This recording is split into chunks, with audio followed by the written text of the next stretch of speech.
కూటమి దత్తపుత్రుడు ఏమయ్యాడో తెలీదు. ఆ కూటమిని మోసిన జాతీయ పార్టీ అడ్రస్ గల్లంతు కాబోతోంది. ఈ పరిస్థితుల్లో మరలా అగైన్ జగన్మోహన్ రెడ్డి గారు బ్రహ్మాండమైన భారీ మెజార్టీతో అధికారాన్ని చేపట్టబోతా ఉన్నాడనేది స్పష్టంగా అన్ని సర్వే సంస్థలన్నీ, జాతీయ సర్వే సంస్థలు మొత్తం ఏకతాటి మీద వైఎస్ఆర్ కాంగ్రెస్ పార్టీ ప్రభంజనం ఆంధ్రప్రదేశ్ రాష్ట్రంలో వీయబోతా ఉంది. మరలా జగన్మోహన్ రెడ్డి గారు ముఖ్యమంత్రి కాబోతా ఉన్నాడని చెప్పేసి స్పష్టంగా చెప్తున్న ఈ పరిస్థితులు మనం చూసాం. ఈ పరిస్థితుల్లో ఎన్నికల్లో కుట్రలు పన్నారు, కుతంత్రాలు చేశారు. ఎలక్షన్ కమిషన్ కొంతమందిని ఎస్పీలను మార్చారు, కొంతమంది కలెక్టర్లను మార్చారు. మార్చిన చోటే గొడవలు జరిగినాయి. ఆ గొడవలు జరిగిన దగ్గర మళ్ళా అధికారులను సస్పెండ్ చేశారు. అంటే పరిపాలన సక్రమంగా చేసే ఎస్పీలని, కలెక్టర్లని కావాలని కుట్రపూర్వకంగా మారిస్తే మరలా అదే ప్రాంతంలో గొడవలు జరిగినాయి. మరలా అదే అధికారులని సస్పెండ్ చేశారు. అంటే నిబద్ధతలను గాలికి వదిలేశారు. వ్యవస్థల్ని వాడుకున్నారు. వ్యవస్థల్ని బొస్టు పట్టించడంలో చంద్రబాబు నాయుడు అంత దుర్మార్గుడు, బొస్టు పట్టించాడు. అయినా సరే ప్రజాస్వామ్య బద్దంగా జరిగే ఎన్నికల్లో ప్రజాస్వామ్యయుతంగా వైఎస్ఆర్ కాంగ్రెస్ పార్టీ నిలబడ్డాం. ప్రజల ఆశీస్సులతో గెలవబోతా ఉన్నాం. నమ్మకం మా మీద ఉంచారు. నమ్మకం మా లీడర్ మీద ఉంచారు. మా జగనన్న మీద ఉంచారు జనం. ఎన్ని కుట్రలు పనినా, ఎన్ని విధ్వంసాలు సృష్టించినా, శాంతి భద్రతల్ని విఘాతం కలిగించే విధంగా ప్రవర్తించిన తెలుగుదేశం పార్టీ, జనసేన పార్టీ ఎన్ని దుర్మార్గాలు కేరళకి చేసినా సరే ప్రజాస్వామ్యంలో గెలవబోతా ఉంది. ఈరోజు మా మీద, మా పార్టీ లీడర్ల మీద, ఆఖరికి నా మీద కూడా, మంత్రుల మీద కూడా 302లు 307లు ఎస్సీ ఎస్టీ యాక్ట్లు పెట్టినా సరే ధైర్యంగా ప్రజాక్షేత్రంలో నిలబడ్డాం, గెలవబోతా ఉన్నాం. వైఎస్ఆర్ కాంగ్రెస్ పార్టీ జెండా రేపరేపలాడబోతా ఉంది. జూన్ 4వ తారీఖున వైఎస్ఆర్ కాంగ్రెస్ పార్టీ శ్రేణులన్నీ కూడా సంబరాలకు సిద్ధం కమ్మని చెప్పేసి మీ ద్వారా కూడా పిలుపునిస్తా ఉన్నాం.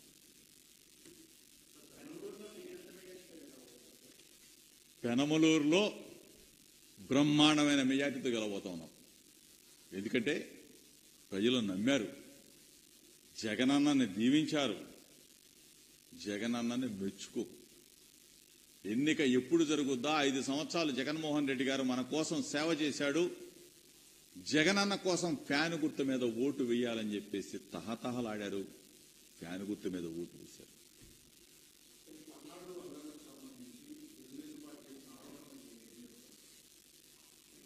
పల్నాడులో శాంతి భద్రతల్ని, ప్రజాస్వామ్యాన్ని కూనీ చేసింది తెలుగుదేశం పార్టీ. అక్కడ అల్లర్లకి ప్రేరణ తెలుగుదేశం పార్టీ, చంద్రబాబు నాయుడే.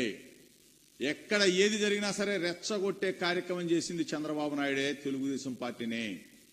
మేము ప్రజాక్షేత్రంలో శాంతియుతంగా ఉన్నాం. మేము ప్రజల పక్షాన ఉన్నాం, ప్రజలు మా పక్షాన ఉన్నారు. ఈ పరిస్థితుల్లో ప్రజలు ఓటు వేయడానికి మాకు సిద్ధంగా ఉంటే మా పార్టీ మేమెందుకు అల్లరి చేస్తాం, మేమెందుకు రెచ్చగొడతాం? చంద్రబాబు నాయుడు అనే వ్యక్తి ఆరిపోయే దీపం లాగా ఉన్నాడు కాబట్టి, ఆరిపోతానికి సిద్ధంగా ఉన్నాడు కాబట్టి, తెలుగుదేశం పార్టీ అడ్రస్ గల్లంతు కాబోతోంది కాబట్టి ఈ రాష్ట్రంలో విధ్వంసాలు సృష్టించాడు, శాంతి భద్రతకు విఘాతం కలిగించాడు. వ్యవస్థలన్నిటిని కూడా అడ్డం పెట్టుకుని ఆ వ్యవస్థల్లో ఉన్న కొంతమంది వ్యక్తులని ప్రలోభాలకు గురి చేశాడు, ప్రలోభ పెట్టాడు. ఈ రోజున ఇటువంటి విధ్వంసాలు జరగడానికి కారణం దిక్కుమాలిన ప్రతిపక్ష నాయకుడు చంద్రబాబు నాయుడు.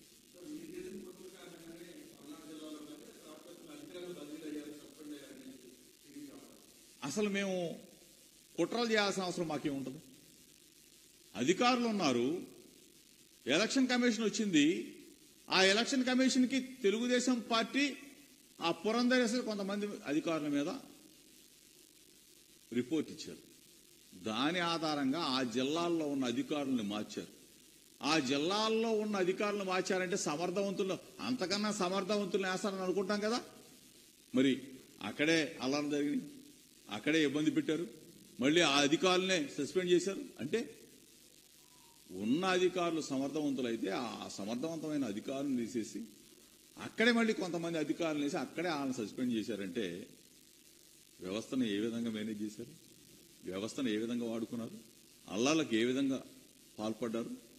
ఇది చంద్రబాబు నాయుడు నైజం. వ్యవస్థల్ని భ్రష్టు పట్టిస్తాడు చంద్రబాబు నాయుడు.